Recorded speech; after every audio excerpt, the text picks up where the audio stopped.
আমি নিজেও একবার পত্রিকা দেখছি, এক ভদ্রলোক পরামর্শ দিছে কোরবানিতে এই ব্যাপক পশু জবাই না করে এগুলো গরিব দুঃখীকে দান করে দিলে ভালো হতো। হেতের বুদ্ধি, হেতের বুদ্ধি। অর্থাৎ শরীয়তের একটি বিধানের জন্য যে টাকাটা খরচ হয়, এটা শরীয়তের এই বিধান পালন না করে ওনার গরিব দুঃখীর লেগে মায়া লাগছে, গরিব দুঃখীর লেগে তুমি ভিন্ন টাকা উঠাইয়া মানুষদেরকে ভিন্নভাবে দান সৎকা করার জন্য উৎসাহিত করতে পারো না? এই দেশের মানুষ কোরবানির টিয়া দিয়ে গরিবকে দিতে হইব কেন? গরিবকে আলাদা টাকা দেওয়ার জন্য উৎসাহিত করতে আলেম ওলামারা নিষেধ করছে। কথা বলেন না কেন? নিষেধ করছে। আমরা বলছি যে গরিব দুঃখী এতিম অসহায়কে দিয়েন না, তো তুমি কোরবানির টাকা দিয়া গরিব দুঃখীরে দিবা কেন? কোরবানি না দিয়ে, এটা তো শরীয়তের বিধান। শরীয়তের বিধান কিনা? সাহাবায়ে কেরাম জিজ্ঞাসা করছে মা হাযিহিল আদাহি, হে আল্লাহ রসুল কোরবানিটা কি? নবীজি বলছে সুন্নাতু আবিকুম ইব্রাহিম, তোমাদের পিতা ইব্রাহিমের সুন্নাত। এবার নবীজিকে জিজ্ঞাসা করছে ফামা লানা ফিহা ইয়া রাসূলুল্লাহ, হে আল্লাহ রসুল কোরবানি করলে আমাদের লাভ কি? নবীজি বলছে বিকুল্লি শাআরাতিন হাসানা, প্রত্যেকটি পশমের মধ্যে এক একটা নেকি। তাহলে কোরবানি মানে পশু জবাই শুধু? এটা ইবাদত, পশমে পশমে নেকি। আচ্ছা আরো শোনেন, নবীজি সাল্লাল্লাহু আলাইহি সাল্লাম বলেন মা আমিলা আদমিন মিন আমালি ইয়াউমিন নাহর আহাব্বা ইলাল্লাহ মিন ইহরাকিদ দাম। আল্লাহ নবী সাল্লাল্লাহু আলাইহি সাল্লাম বলেন কোন মানুষ কোরবানির দিন আল্লাহর সবচেয়ে প্রিয় উত্তম আমল যা করে কোরবানির দিন, সেটা হলো ওই পশু জবাই। এরপরে নবীজি বলেন, এই হাদিসের 4টা অংশ, এই প্রথম অংশ বললাম।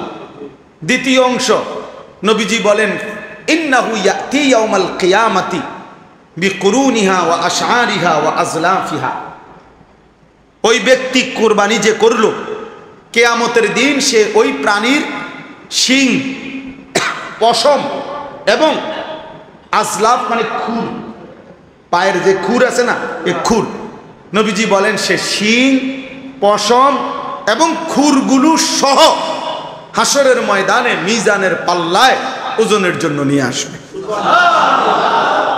এখন কি অর্থ? কি অর্থ হইল শিং, খুর এবং পশম, পুরা সারা শরীর চামড়ার পশম। তাহলে এগুলো যেহেতু মিজানের পাল্লায় ওজন হিসাবে দিব, তো গোস্তটি হালাই দিব, তোমার তো গোস্ত হালাই দিব, এটা নি বুঝাইছে? বুঝাইছে মানে শিংটাও বাদ যাবে না, খুরটাও বাদ যাবে না, একটা পশমও কি যাবে না, বাদ যাবে না, পুরো আস্থা তার কোরবানিটা তার মিজানের পাল্লায় উঠানো হবে।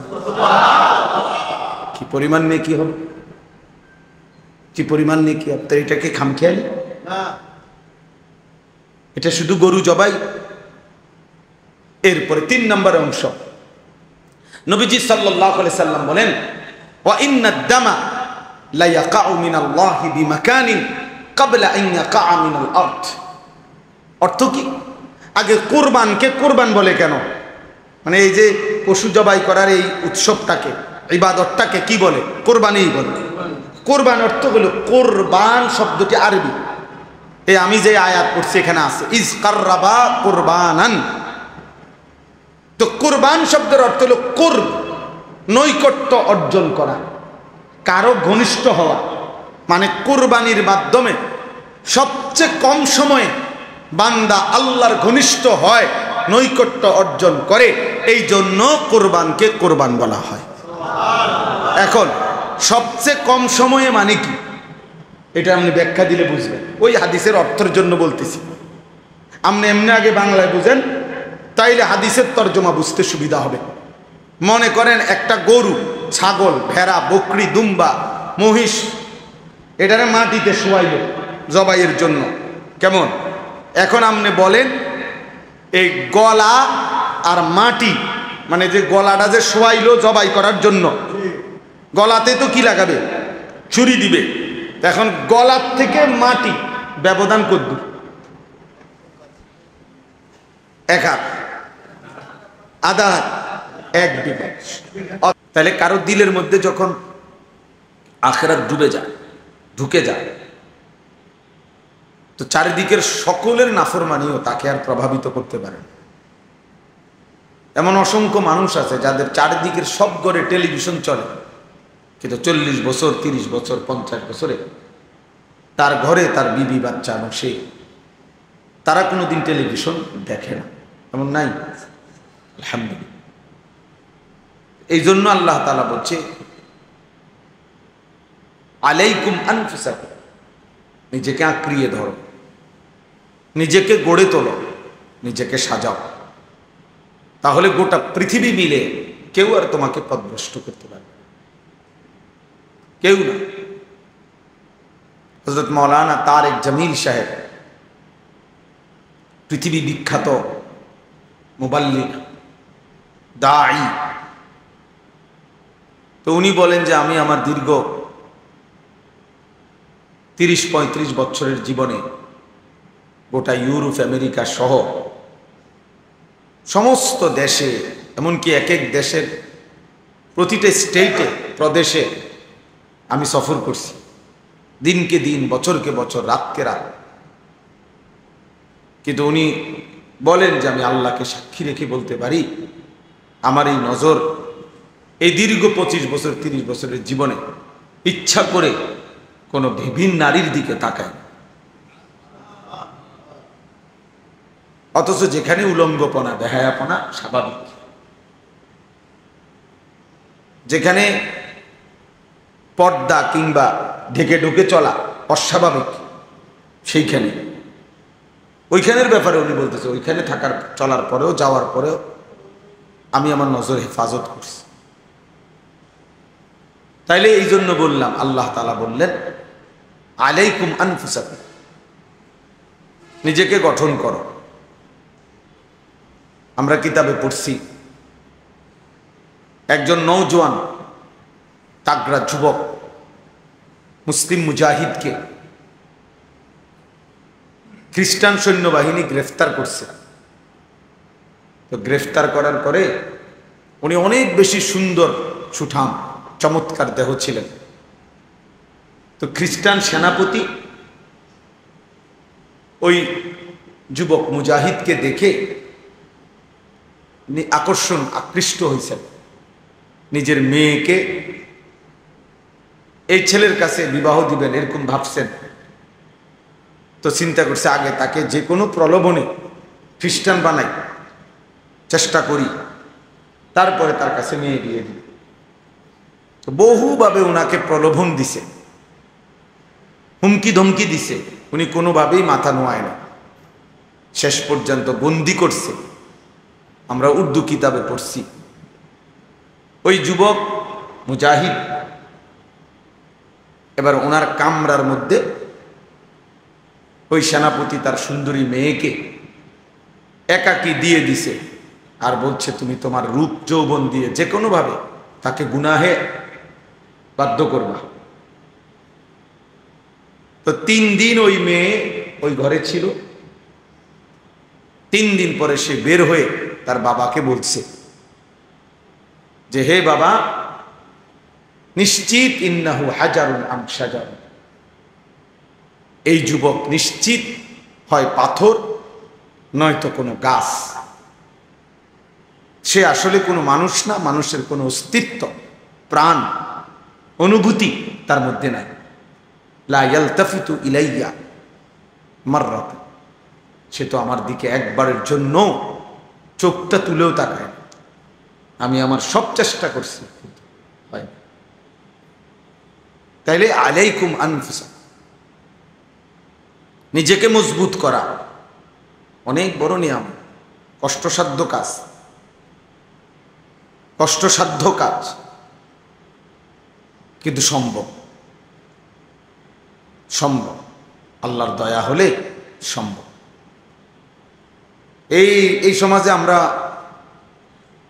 বাহ্যিকভাবে দেখলে মনে হয় নাফরমানির সয়লাভ, অসভ্যতার সয়লাভ, কিন্তু আলহামদুলিল্লাহ এর ভেতর দিয়েও হাজারো লাখো পাক্কা মুমিন ইমানদার নারী, পুরুষ, যুবক, কিশোর, বুড়ো আছে আছে। যে হাজারবার জীবন দেবে প্রয়োজন, কিন্তু আল্লাহর নাফরমানি করবে না, হারামের এক লোকমা নেবে না, হারামের একটা টাকা নেবে না। এই ভালো মানুষ, এমন উত্তম মানুষদের বরকতেই বাকি বাটফার সিটাররা খাইয়া যাইতেছে। ইমানদারদের বরকতে, কোরআনওয়ালাদের বরকতে, দিনওয়ালাদের বরকতে, আল্লাহকে সেজদা দেনওয়ালাদের বরকতে। এটাই সত্য। এই পৃথিবী, আসমান এবং জমিন টিকে আছে আল্লাহ তাআলার নামের উপর, তাওহীদের উপর, লা ইলাহা ইল্লাল্লাহর উপর। যেদিন আল্লাহ এই নাম থাকবে না, তো সেদিন আসমান ও জমিন থাকবে না। তাহলে আল্লাহর নামের উপরে কি টিকে আছে? আসমান ও জমিন টিকে আছে। তাওহীদের উপরে কায়নাত টিকে আছে। কোনো বাটপার, সিটার, সুদখোর, হারামখোর, কোনো বখাটে, দুশ্চরিত্র তাদের জন্য না। তারা ইমানদারদের উসিলায়, তারা প্রিয় বান্দাদের, আল্লাহর অনুগত বান্দাদের বরকতে ওরা খায়, ওরা চলে। এই জন্য বাপ, ইসলাহি মজলিস ছোট হোক, 10 জন হোক, 1 জন হোক, খুব দাম। কারণ নিজের পরিবর্তন, নিজের আখলাকের পরিবর্তন, নিজের জিন্দিগির পরিবর্তন, এই ফিকির আসা, গুনাহমুক্ত জীবন গঠন, আল্লাহর ইবাদতে অভ্যস্ত জীবন গঠন, এই কথা বিবেকে আসা, দিলের মধ্যে বসা অনেক বড় নিয়ামত। আমল তো কম বেশি পরে না করবেন, আগে তো দিলে বসতে হবে এই কথাটা, যে আমার আল্লাহকে মানা উচিত, আমার গুনাহ ছেড়ে দেওয়া উচিত, আমার আল্লাহর আদেশ পালন করা উচিত। হাজারো লাখো যুবক, কিশোর, নারী, পুরুষ 30 বছরেও 40 বছরেও নাফরমান, তো এটা বুঝেও না যে এটা গুনাহ, সেটা ভাবেও না। আজকে 30 বছর টানা প্রতিদিন এক তালে সুদ খায়, এই হারাম করে তো জানেই না এটা গুনাহ। 30 বছর ধরে প্রতিদিন ব্যবসা করে, প্রতিদিন ওজনে কম, প্রত্যেক দিন মিশা কথা বলে। এই বেঈমানি তো জানেই না, এই নাফরমান তো জানেই না এটা গুনাহ, সে তো এটা কি বুঝেই না, তার কলিজার ভিতরে তো না। কোনো দিন 1 বছর 2 বছর কোনো দিনই ফজরের নামাজ পড়ে না এমন কিশোর, এমন যুবক কোনোদিনই ফজরের নামাজ, 365 দিনের একদিনও ফজরের নামাজ পড়ে না। তাহলে এই জানোয়ার তো জানেই না আল্লাহ কি, আখেরাত কি, পরকাল কি, আবার বিচার কি, তা হাসর কি। তার হিসাব হলো জিন্দিগি মানে চুলের পেখম, জিন্দিগি মানে একটা সিবা ফ্যান, জীবন মানে একটা মোবাইল, জীবন মানে একটা মোটরসাইকেল, জীবন মানে কিছু বন্ধুদের আড্ডা, জীবন মানে একটা মাইয়ার লগে কথা বলা, জীবন মানে একটা মেয়ের পিছনে কুত্তার মতো হাঁটা, কোন নারীর জন্য কুকুরের মতো জীবন দিয়ে দেওয়া, যৌবন শেষ করে দেওয়া, চরিত্র নষ্ট করে দেওয়া, খালাস। আর কি, আর কি? তাহলে সে জীবন চিনল কি, বুঝলো কি? জীবন একটু পর পর চুল ফিরা, দেখবেন অনেক প্রতিবন্ধী, বাস্তব, তুমি পরীক্ষা করলেই দেখবা রিপোর্ট আসবে এই প্রতিবন্ধী। এই যে এরা এমনি এমনি একটু পর পর চুল ফিরায় না, এ প্রতিবন্ধী। কারণ তুমি নিজেই জানো এটা সামনে এলা, তো আবার এটা ফিরাও কার? এটা বারবার যেহেতু তোমার ডিস্টার্ব করে, তো এটা কাটো না কেন? একটা যুক্তি তো থাকবে যে আমি একটা জিনিস আমার বারবার ফেরেশান, বিরক্ত লাগতে আছে, আমি এটা সরামু না। তাহলে সে নিজেই আসে, নিজেই ফিরায়, নিজেই ফিরায়, সারাদিন তার একটা হাত চুল ঠিক করে নিয়ে ব্যস্ত। এটা অসুস্থ না? এটা প্রতিবন্ধী না? তার সিরা মানসিক সমস্যা তার। পৃথিবীর কেউ বেটা, কম করে বলি বেটা, গোটা পৃথিবীর কেউ কোনোদিন, কোনো বেঈমানে কোনোদিন বলে নাই যে পুরুষের মাথার চুলের মধ্যে সৌন্দর্যের কিছু আছে আলাদা, বা এটা নিয়ে আলাদা সৌন্দর্যের কোনো পেরেশানি পৃথিবীতে নেই। কোনো পাগলও বলে নাই, কোনো বেঈমানে বলে না।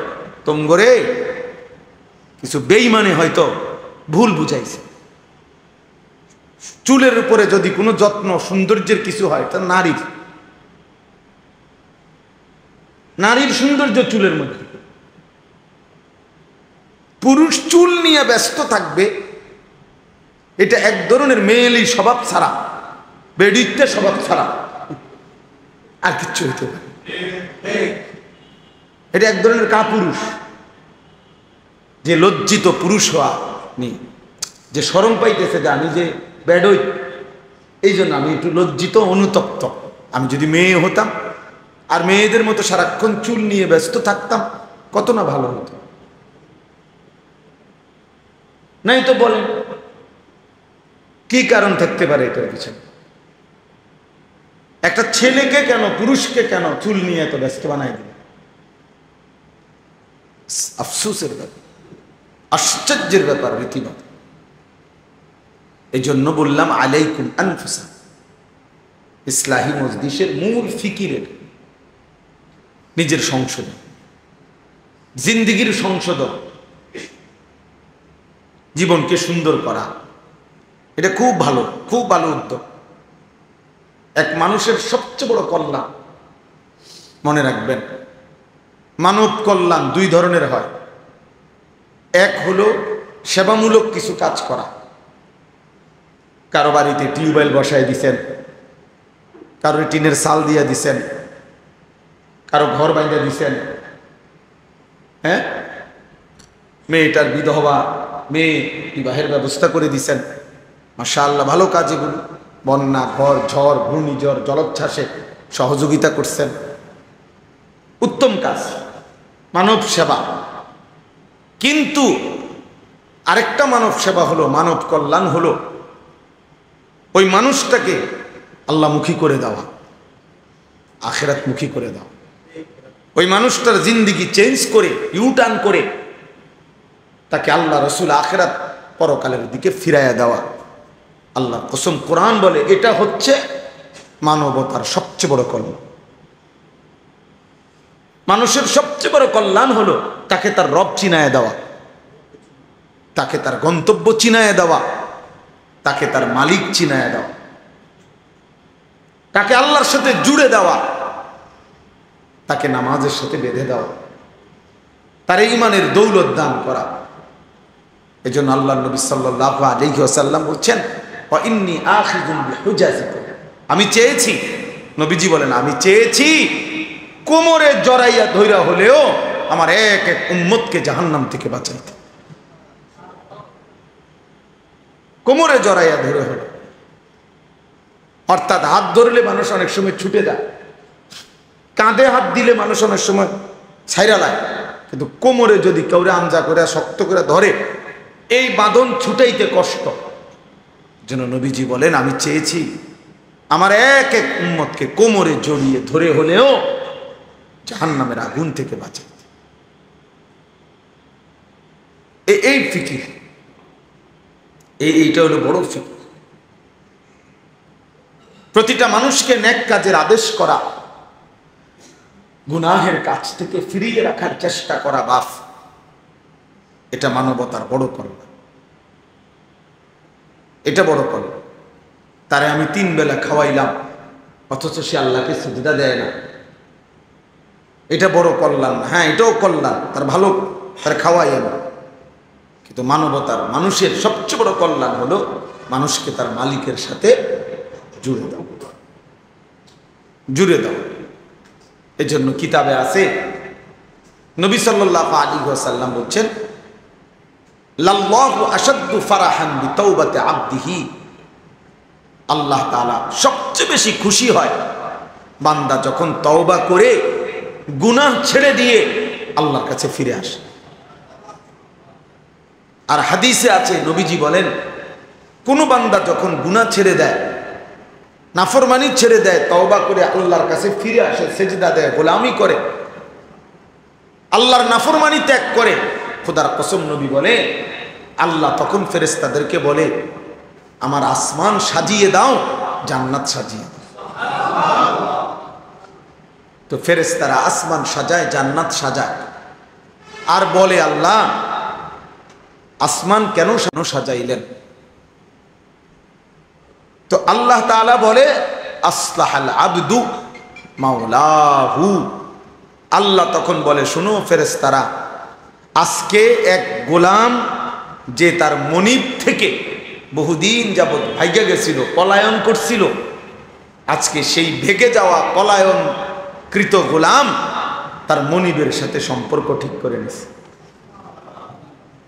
আমারে গোলাম বহুদিন আমারে সেজদা দেয় নাই, আমার হুকুম মানে নাই, আমার নাফরমানির উপরে ডুবা ছিল, হয় আমার থেকে দূরে সরে গেছিল, আজকে আমার সেই গোলাম, আমার সেই বান্দা, আমার থেকে যে ভেগে গেছিল, আমার ভেগে যাওয়া বান্দা আমি মালিকের সাথে তওবা করে সম্পর্ক ঠিক করে নিছি। আমি এই খুশিতে আসমান সাজিয়ে দিলাম, জান্নাত সাজিয়ে দিলাম। তাইলে আল্লাহ তাআলা সবচেয়ে বেশি খুশি হয় বান্দা যখন আল্লাহর দিকে ফিরে আসে। এজন্য হাদিসে আছে, আল্লাহ নবী সাল্লাল্লাহু আলাইহি ওয়াসাল্লাম বলেন আকরাবু মা ইয়াকুনুল আবদু মির রাব্বিহি ওয়া হুয়া সাজিদ। নবীজি বলেন সাল্লাল্লাহু আলাইহি ওয়াসাল্লাম, বান্দা আল্লাহ তাআলার সবচেয়ে আকরাব, ঘনিষ্ঠ হয়, আল্লাহর সবচেয়ে ঘনিষ্ঠ হয় বান্দা কখন? নবীজি বলেন ওয়া হুয়া সাজিদ, বান্দা আল্লাহকে সেজদা করে দেয়। কখন? ওয়া হুয়া সাজিদ, যখন সে সেজদা করে। আমার শায়েখ আল্লামা মুফতি মুশতাকুন নবী সাহেব বলে আল্লাহ যখন বান্দা যখন আল্লাহকে সেজদা করে, তো আল্লাহ মহব্বতে ওই বান্দার মাথায় পিঠে হাত বুলায় দেয়, আদর করে দেয়, আদর করে দেয়। আল্লাহ যেন বলে বান্দা আমারে সেজদা দিলা, যাও বান্দা, খুশি হলাম, খুশি হলাম। এজন্য নামাজ যার কপালে জোটে না, তার কপালের উপরে লানত। যার কপালে সেজদা না, থুতু তোর কপালে, থু তোর কপালে, লানত তোর কপালে, লানত তোর কপালে। সেজদা জোটে না, তোরে আল্লাহ বানাইলই কেন? যার কপালে সেজদাই জোটে। এমন বলবেন যে আপনি হুজুর লানত দিলেন, হ বেটা আল্লাহ লানত দিছে। ওয়া ইন্না আলাইকা লানাতা ইলা ইয়াউমিদ্দিন। কোরআন শরীফে আল্লাহ বলছে ইবলিস তুই আমারে সেজদা দিলি না, আজকে থেকে নিয়ে কিয়ামত পর্যন্ত তোর উপরে আমি আল্লাহর লানত। কোরআন শরীফের আয়াত। তাহলে ইবলিসের উপরে আল্লাহ এই লানতটা কেন দিছে? কথা বলেন না কেন? সেজদা না করার কারণে তো কি দিছে? কয়দিনের লানত? একবার, একদিনের লানত, কিয়ামত পর্যন্তের জন্য। তাইলে একটি সেজদা না দিলে যদি কিয়ামত পর্যন্ত লানত দেয়, একদিনে 5 ওয়াক্ত নামাজে এক নাফরমান কতগুলো সেজদা ছুটে গেছে। ফজরের নামাজের 4 রাকাত নামাজে 8টা সেজদা, জোহরের যদি 10 রাকাতও ধরি 20টা সেজদা, আসরের যদি 4 রাকাতও ধরি 8টা সেজদা, মাগরিবের যদি 5 রাকাতও ধরি 10টা সেজদা, এশার নামাজের যদি 9 রাকাতও ধরি 18টা সেজদা। একদিনে তোর কয়টা সেজদা ছুটে গেল? তুমি কি পরিমাণ লানতের যোগ্য হলে, তুমি কি পরিমাণ অভিশপ্ত হলে। আল্লাহ আমাদেরকে বুঝ দান করেন, আমিন। এজন্য প্রিয় ভাই বাবা, আমি এই জন্য প্রথমেই বলে নিলাম 10 জন হোক, 5 জন হোক, 50 জন হোক, এটা কোনো কথা, এক আল্লাহর বান্দার ফিকিরও বলা দরকার। একজনের জন্য আল্লাহর কথা শোনানো দরকার, ইসলাহ দরকার, সংশোধন দরকার। এই বলতে বলতে শুনতে শুনতে বারবার বলতে বলতে বলতে বলতে ঠিক কখন কার পরিবর্তন হবে, ঠিক কখন কোন দিন কে বদলে যাবে, সেটা মূলত আল্লাহর ফয়সালা।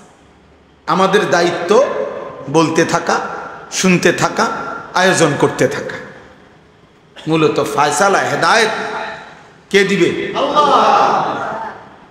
এতদিন ধরে ওয়াজ করি, কোন মানুষ তো ভালো হয় না। না, মানুষ সবাই ভালোই যাইতেইব, এটা জরুরি না, আমার বলা জরুরি।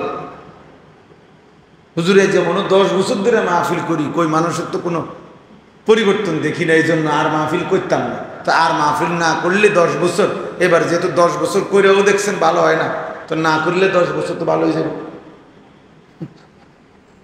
ভালো হয়ে যাব? আমার দায়িত্ব তো এটা না। আমার দায়িত্ব তো কয়জন হেদায়েত পাইলো না পাইলো এটার হিসাব করা আমার দায়িত্ব, আমার বলা দায়িত্ব, বলতে থাকা।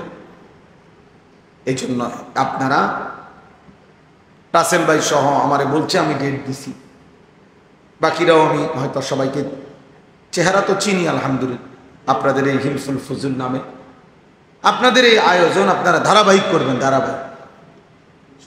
5 জন যদি আপনাকে সদস্য হন, আপনারা আগে নিয়ত করবেন যে দোস্ত আগে ওয়াদা করো আমরা 5 জন শুনবো কিনা। যদি বলেন তো 5 জন, তো হুজুরে কইয়া লইবেন আগে, হুজুর আমরা সদস্য হইলাম 30 জন, বা আমরা 10 জন নিয়ত করছি পাক্কা যে আমরা ওয়াজ শুনবো, আমাকে 10 জনের লেগে কইবেন নি। কথা বোঝেন নাই? এমন হুজুর যদি রাজি হয় হেবারের দাওয়াত দেবে, বললাম লোক হইব 10 জন, আর যদি বেশি হয় আলহামদুলিল্লাহ, আর না হইলে আমরা 10 জনের বুঝ দেব। আপনি 10 জনরে বলবেন, আপনি 5 জনরে বলবেন, একজনকে বলবেন। আল্লাহ আমাদেরকে তৌফিক দান করে। এই হিলফুল ফুজুল এটা নবীজি সাল্লাল্লাহু আলাইহি ওয়াসাল্লামের জন্মেরও আগে সংগঠন, আরবের একটি সংগঠনের নাম মূলত। অর্থাৎ আরবের মধ্যে ফজল নামে, একই নামে 3 ব্যক্তি ছিল, 3 জন ব্যক্তি ফজল নাম, 3 জনের নামে ফজল। এই 3 জন ব্যক্তি একই নামের, ওনারা একসাথে অঙ্গীকার করছিল।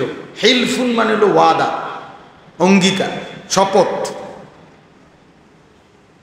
আর এই ফুজুল মানে হলো ফজল নামের 3 জন। বুঝছেন?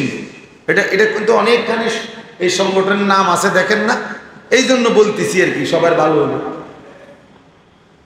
অর্থাৎ এই একই নামের 3 জন ব্যক্তি ফজল নামের, ওনারা মক্কায় একদিন সিদ্ধান্ত নিছে, শপথ করছে যে আমরা আমাদের এই মক্কায় আমরা সর্বাত্মক চেষ্টা করব এখানে যেন কারো উপরে কোনো জুলুম, ছিনতাই, কারো উপরে যেন অন্যায় না হয়, কেউ কারো উপরে যেন জুলুম করতে না পারে। আমরা মজলুমের পক্ষে, দুর্বলের পক্ষে আমরা সমর্থন করব, সহযোগিতা করব, সাহায্য করব, জালেমকে প্রতিহত করতে চেষ্টা করব, মজলুমের কল্যাণ করব, দুস্থ অসহায়ের কল্যাণ করব। এই একটা শপথ নিয়ে ওনারা কাজ শুরু করছিলেন। পরবর্তীতে বহু মানুষ এর সাথে যোগ হয়েছে এবং খোদ নবুয়ত পূর্ব মানে 40 বছরের আগেই আমাদের নবী সাল্লাল্লাহু আলাইহি ওয়াসাল্লামও এই ওনাদের এই হিলফুল ফুজুলের সাথে সক্রিয়ভাবে অংশগ্রহণ করছে।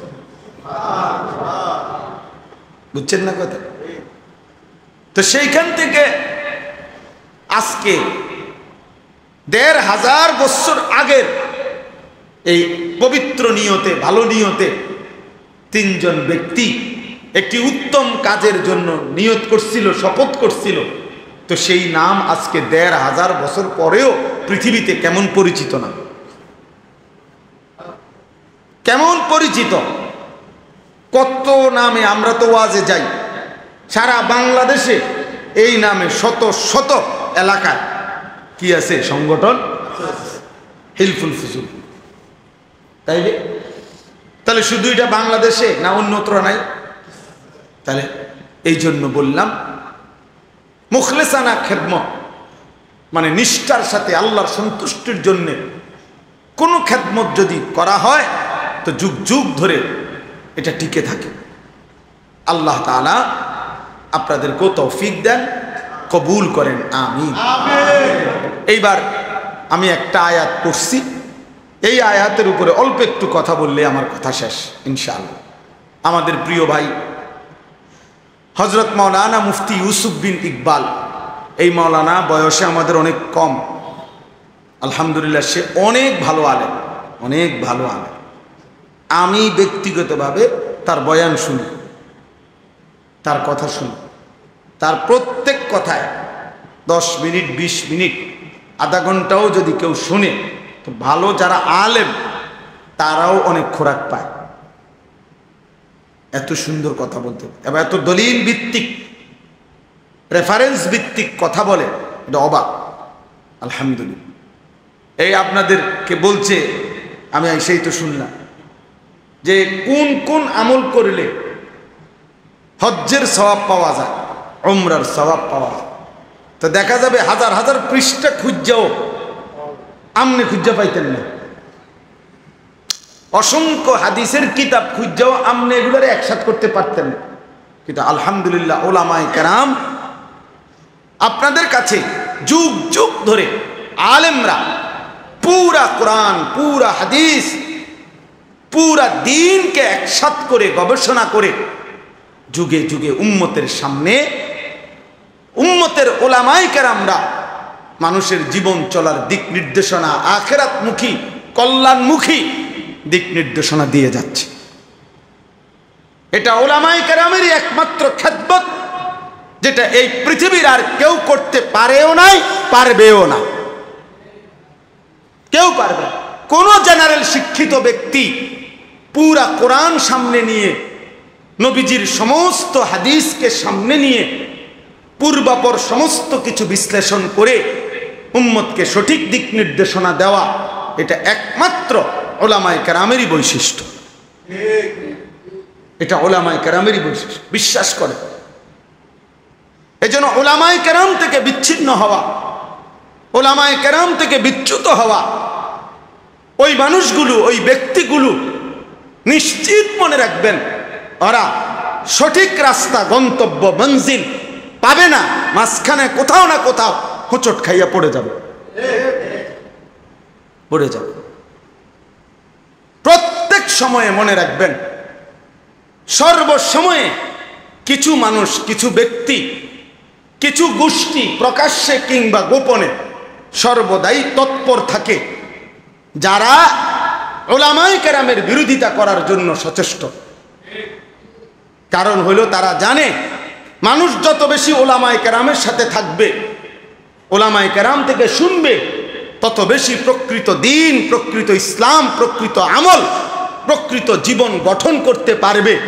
আর জীবন যদি সুন্দর হয়ে যায়, ঈমান আমলের উপরে উঠে যায়, মানুষ যদি অন্যায়, অশ্লীলতা, বেহায়াপনা, অসভ্যতা, নোংরামি, হারাম, অবৈধ উপার্জন এগুলা যদি ওলামায়ে কেরামের বরকতে ছেড়ে দেয়, তাহলে মুনাফিক যারা, বেঈমান যারা, নামধারী ছদ্মবেশী মুসলমানের দুশ্মন যারা, তাদের লস, তাদের লস। এজন্য সবসময় কিছু ব্যক্তি, মানুষ, গ্রুপের চেষ্টা থাকে, যারা সর্বদাই চেষ্টা করে ওলামায়ে কেরাম থেকে মানুষকে কি করতে, বিচ্ছিন্ন। হ্যাঁ, আপনার নারী সংস্কার কমিশন, যেটা নিয়ে সারা বাংলাদেশ প্রতিবাদ করছে, বাংলাদেশের ওলামায়ে কেরাম সহ ন্যূনতম ঈমান আছে, আমল আছে এমন বিবেকবান মুসলমান নারী পুরুষ প্রত্যেকেই বলছে যে কোরআন সুন্নাহ বিরোধী। এখানে অসংখ্য ধারা প্রতিবেদনে লিখছে তারা, যেটা প্রকাশ্যে আল্লাহর কোরআন বিরোধী, রাসূলের সুন্নাহ বিরোধী, এটা স্পষ্ট বলছে।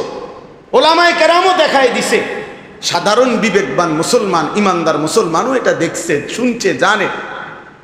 কিন্তু অল্প কিছু নারী, নারী নামের কলঙ্ক, এরা আপনার গোটা জাতিকে বিদ্রুপ করে ওলামায়ে কেরাম এবং ইসলাম এবং ধর্মের বিরোধিতা করে তারা ধর্ম আলেমদের বক্তব্য, কোরআন সুন্নাহর বক্তব্য সব কিছুকে প্রত্যাখ্যান করে তাদের দাবি যে নারীর অধিকার মর্যাদা, তারা যা বলে, তারা যা চায়, নারী যা বলবে, নারী যা চাইবে সেই অধিকারে তাকে দিতে হবে। তাদের বক্তব্য এটা। আর তাদের পক্ষে সমর্থন করে এমন কিছু নামধারী মুখোশধারী মুসলমান আছে, নাউজুবিল্লাহ। এই 2 দিন হয় বাংলাদেশের কিশোরগঞ্জের একজন নেতা, পুরান নেতা, বুড়া নেতা, এই পর্যন্ত কয়েকবার ডিগবাজি দিছে, দল বদলাইছে, এই পর্যন্ত বহু দল বদলাইয়া তাইলে প্রকাশ্যে টকশোতে আপনার 2 দিন আগে এই অসভ্য বেয়াদব প্রকাশ্যে সারা পৃথিবীকে সামনে রেখে ওলামায়ে কেরামকে তুচ্ছ তাচ্ছিল্য এবং ব্যঙ্গ বিদ্রুপ করেছে। আজীব হবে। সে বলছে আমরা 500 টাকার মৌলবী, আমরা 1000 টাকার নাকি মৌলবী, আমগরে 500 টাকা দিলে আমরা ওয়াজ বদলায় ফেলি, আমরা ফতুয়া বদলায় ফেলি। নারীদেরকে বলছে তোমরা এই মোল্লাদের সন্তান পেটে ধারণ করবা না।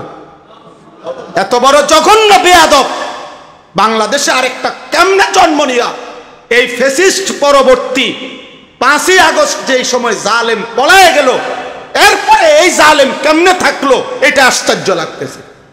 এত বড় জঘন্য বেয়াদব, এত বড় ভয়ানক বেয়াদব।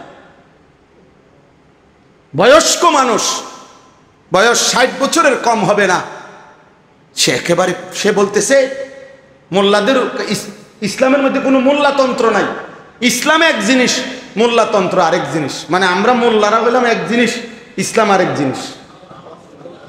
তুই কি কইলি পাগল, কি কইলি তুই? হ্যাঁ কি বললা, এটা কথা হইল? এই জন্য ওলামায়ে কেরাম এটার তীব্র প্রতিবাদ করেছে।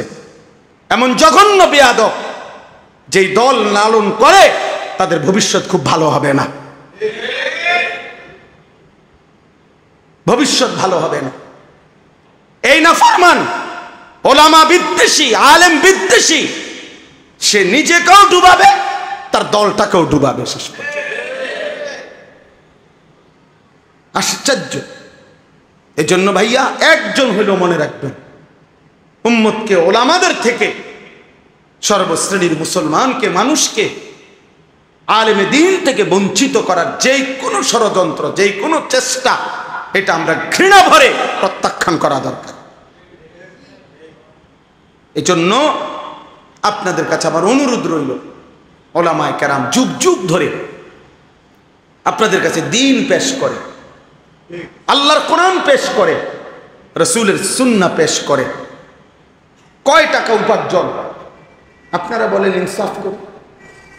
একজন মসজিদের ইমাম, একজন মসজিদের মুয়াজ্জিন, একজন মাদ্রাসার উস্তাদ, কয় টাকা উপার্জন তার? সামান্য কয় টাকা দিয়ে দিনের পর দিন।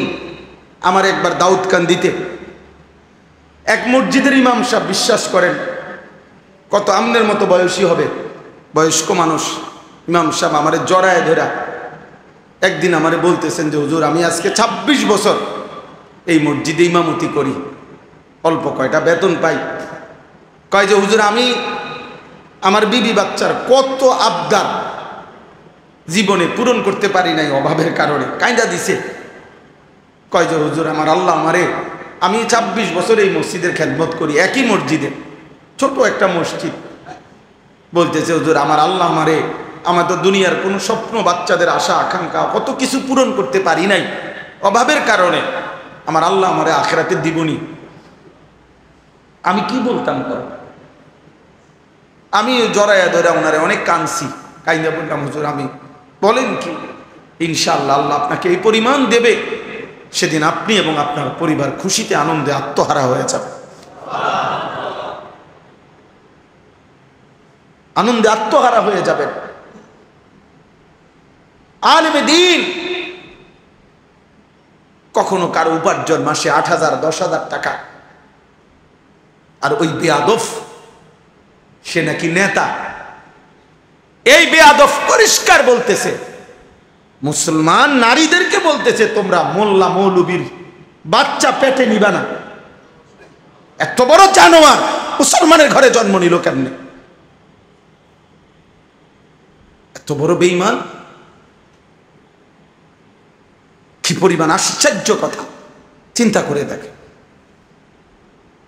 নারীর মর্যাদা, নারীর অধিকার, ওলামায়ে কেরাম এ ব্যাপারে কিচ্ছু বলে নাই। বলছে কোরআন সুন্নাহ বিরোধী নারীর অধিকারের নামে যে প্রস্তাবগুলো দেওয়া হয়েছে এগুলো প্রত্যাখ্যান করছে। কথা বলেন না কেন? ইসলাম বলছে বাবার মৃত্যুর পরে আপনার উত্তরাধিকার সম্পত্তি 2 বোন 1 ভাই, নাকি এটা আপনারা সবাই জানেন? এটা তো কোরআন শরীফের আয়াত। তো ওরা বলতেছে না, এটা সমান করতে হবে। তো এখন এই কথাটা যে কোরআন সুন্নাহ বিরোধী, এটা বলবার জন্য সামান্যতম আকল দেমাগ আছে, সে বুঝবে না এই কথাটা, সেটা বুঝবে। আপনি যদি বলেন যে এরকম করলো কেন, তা আপনি গোটা ইসলাম সব বুঝেন, কথা বলেন না কেন? আল্লাহর সব বিধান আমরা বুঝি, তো আল্লাহর ফয়সালা আমরা মানি না? আপনি কবরের আযাব বুঝেন, আপনি হাসরের আযাব বুঝেন, তো তাইলে আল্লাহ তাআলার প্রত্যেক কথা সত্য, সঠিক, যৌক্তিক, ইনসাফ। নবীজি বলছে, আয় আল্লাহ আদলুন ফিয়া কাদাউক, আপনি আমার ব্যাপারে যার ব্যাপারে যে ফয়সালা দিছেন এটাই ইনসাফ, এটাই সঠিক, এটাই আদল।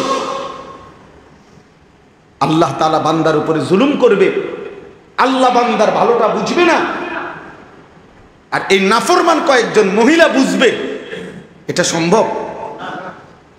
যাই হোক, আমার বলার উদ্দেশ্য হলো ওলামায়ে কেরাম থেকে বিচ্ছিন্ন হবেন না। ওলামায়ে কেরাম থেকে বিচ্ছিন্ন করার জন্য যারা যত কষ্টই করুক, ইনশাআল্লাহ এটা তো স্পষ্ট হয়েছে 15 বৎসর কত রকমের মিথ্যা অপবাদ দেওয়া হয়েছে, কত জেল জুলুম, কত নির্যাতন হয়েছে আলেমদের উপরে। আজকে সেই আলেমরাই এখনো সেই মসজিদ, মাদ্রাসা, আলেম, ওলামা বাংলাদেশে আছে, কিন্তু ওই জুলুমবাজ আর বাংলাদেশে নাই।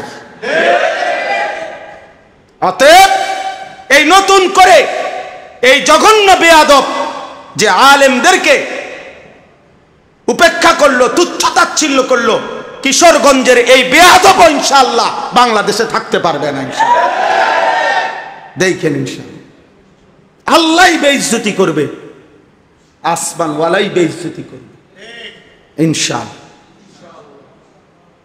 অতএব আপনাদের কাছে অনুরোধ, এভাবেই চলছে, এভাবেই চলছে। ওলামায়ে কেরামের বিরোধিতা, কোরআনের বিরুদ্ধা, দ্বীনের বিরোধিতা। ওলামায়ে কেরাম হচ্ছে কোরআন সুন্নাহ বিরোধী বক্তব্য। তুমি এটা না প্রমাণ করবা যে না এই কথাটা কোরআন সুন্নাহ বিরোধী নয়। কথা বলেন না কেন? যে আমরা এটা লিখছি এটা কোরআন সুন্নাহ বিরোধী নয়, এটা বুঝে দিলে তো, এটা জনগণরে বললেই তো যে হুজুররা মিথ্যা বলতেছে, না এটা কোরআন সুন্নাহ বিরোধী না, এটা কইলেই তো হয়। অথবা এটা বলেন যে কোরআন সুন্নাহ বিরোধী কথা বাংলাদেশের 95% মুসলমান মানতে হবে, এটা তো এটা কইয়া দেখো না, চাই না আমরা। এরপরে না আমাদের জনগণ মুসলমান প্রতিবাদ করে কিনা দেখা যাবে। মুসলমান তো এখনো মরে নাই, ইমানদার তো এখনো কি করে নাই, সবাই মরে নাই। এই জন্য আমি আপনাদের কাছে বললাম, আমরা প্রত্যেকে ইনশাআল্লাহ এই কোরবানি কিছুদিন আগে, কয়েক বছর আগে আমি নিজেও একবার পত্রিকায় দেখছি, এক ভদ্রলোক পরামর্শ দিছে কোরবানিতে এই ব্যাপক পশু জবাই না করে এগুলো গরিব দুঃখীকে দান করে দিলে ভালো হতো। হেতের বুদ্ধি, হেতের বুদ্ধি। অর্থাৎ শরীয়তের একটি বিধানের জন্য যে টাকাটা খরচ হয়, এটা শরীয়তের এই বিধান পালন না করে ওনার গরিব দুঃখীর লেগে মায়া লাগছে, গরিব দুঃখীর লেগে তুমি ভিন্ন টাকা উঠাইয়া মানুষদেরকে ভিন্নভাবে দান সৎকা করার জন্য উৎসাহিত করতে পারো না? এদেশের মানুষ কোরবানির টিহা দিয়ে গরিবকে দিতে হইব কেন? গরিবকে আলাদা টাকা দেওয়ার জন্য উৎসাহিত করতে আলেম ওলামারা নিষেধ করছে। কথা বলেন না কেন? নিষেধ করছে। আমরা বলছি যে গরিব দুঃখী এতিম অসহায়কে দিয়েন না, তো তুমি কোরবানির টাকা দিয়া গরিব দুঃখীরে দিবা কেন? কোরবানি না দিয়ে, এটা তো শরীয়তের বিধান। শরীয়তের বিধান কিনা? সাহাবায়ে কেরাম জিজ্ঞাসা করছে, মা হাযিহিল আদাহি, হে আল্লাহ রসুল কোরবানিটা কি? নবীজি বলছে, সুন্নাতু আবিকুম ইব্রাহিম, তোমাদের পিতা ইব্রাহিমের সুন্নাত। এবার নবীজিকে জিজ্ঞাসা করছে, ফামা লানা ফিহা ইয়া রাসূলুল্লাহ, হে আল্লাহ রসুল কোরবানি করলে আমাদের লাভ কি? নবীজি বলছে, বিকুল্লি শাআরাতিন হাসানা, প্রত্যেকটি পশমের মধ্যে এক একটা নেকি। তাহলে কোরবানি মানে পশু জবাই শুধু? এটা ইবাদত, পশমে পশমে নেকি। আচ্ছা আরো শুনেন, নবীজি সাল্লাল্লাহু আলাইহি সাল্লাম বলেন, মা আমিলা আদমিন মিন আমালি ইয়াউমিন নাহর আহাব্বা ইলাল্লাহ মিন ইহরাকিদ দাম। আল্লাহ নবী সাল্লাল্লাহু আলাইহি সাল্লাম বলেন, কোন মানুষ কোরবানির দিন আল্লাহর সবচেয়ে প্রিয় উত্তম আমল যা করে কোরবানির দিন, সেটা হলো ওই পশু জবাই। এরপরে নবীজি বলেন, এই হাদিসের 4টা অংশ, এই প্রথম অংশ বললাম। দ্বিতীয় অংশ নবীজি বলেন, ইন্নাহু ইয়াতি ইয়াউমাল কিয়ামাতি বিকুরুনিহা ওয়া আশআরিহা ওয়া আজলাফিহা, ওই ব্যক্তি কোরবানি যে করলো, কিয়ামতের দিন সে ওই প্রাণীর শিং, পশম এবং আজলাফ মানে খুর, পায়ের যে খুর আছে না, এই খুর, নবীজি বলেন সে শিং, পশম এবং খুরগুলো সহ হাসরের ময়দানে মিজানের পাল্লায় ওজনের জন্য নিয়ে আসবে। এখন কি অর্থ? কি অর্থ? হইল শিং, খুর এবং পশম, পুরা সারা শরীর চামড়ার পশম। তাহলে এগুলো যেহেতু মিজানের পাল্লায় ওজন হিসাবে দিব, তো গোস্তটি হালাই দিব, তোমার তো গোস্ত হালাই দিব, এটা নি বুঝাইছে? বুঝাইছে মানে শিংটাও বাদ যাবে না, খুরটাও বাদ যাবে না, একটা পশমও কি যাবে না, বাদ যাবে না, পুরা আস্থা তার কোরবানিটা তার মিজানের পাল্লায় উঠানো হবে। কি পরিমাণ নেকি হবে, কি পরিমাণ নেকি হবে! তো এটাকে খামখেয়ালি? এটা শুধু গরু জবাই। এরপরে 3 নম্বর অংশ, নবীজি সাল্লাল্লাহু আলাইহি সাল্লাম বলেন, ওয়া ইন্নাদ দামা লা ইয়াকাউ মিনাল্লাহি বিমাকানিন ক্বাবলা আন ইয়াকাআ মিনাল আরদ। অর্থ কি? আগে কোরবানকে কোরবান বলে কেন? মানে এই যে পশু জবাই করার এই উৎসবটাকে, ইবাদতটাকে কি বলে? কোরবানিই বলে। কোরবান অর্থ হলো, কোরবান শব্দটি আরবি, এই আমি যে আয়াত পড়ছি এখানে আছে, ইজ কাররাবা কোরবানান। তো কোরবান শব্দের অর্থ হলো কুরব, নৈকট্য অর্জন করা, কারো ঘনিষ্ঠ হওয়া। মানে কোরবানির মাধ্যমে সবচেয়ে কম সময়ে বান্দা আল্লাহর ঘনিষ্ঠ হয়, নৈকট্য অর্জন করে, এই জন্য কোরবানকে কোরবান বলা হয়। এখন সবচেয়ে কম সময়ে মানে কি, এটা আপনি ব্যাখ্যা দিলে বুঝবেন। ওই হাদিসের অর্থের জন্য বলতেছি, আপনি এমনি আগে বাংলায় বুঝেন, তাইলে হাদিসের তর্জমা বুঝতে সুবিধা হবে। মনে করেন একটা গরু, ছাগল, ভেড়া, বকরি, দুম্বা, মহিষ, এটারে মাটিতে শোয়াইল জবাইয়ের জন্য, কেমন? এখন আপনি বলেন, এই গলা আর মাটি, মানে যে গলাটা যে শোয়াইল জবাই করার জন্য, গলাতে তো কি লাগাবে? ছুরি দিবে। এখন গলার থেকে মাটি ব্যবধান কদ্দুর? 1 হাত, আধা হাত, 1 বিঘত, অথবা 4 আঙ্গুল 5। আচ্ছা ধরি আমরা 1 বিঘত,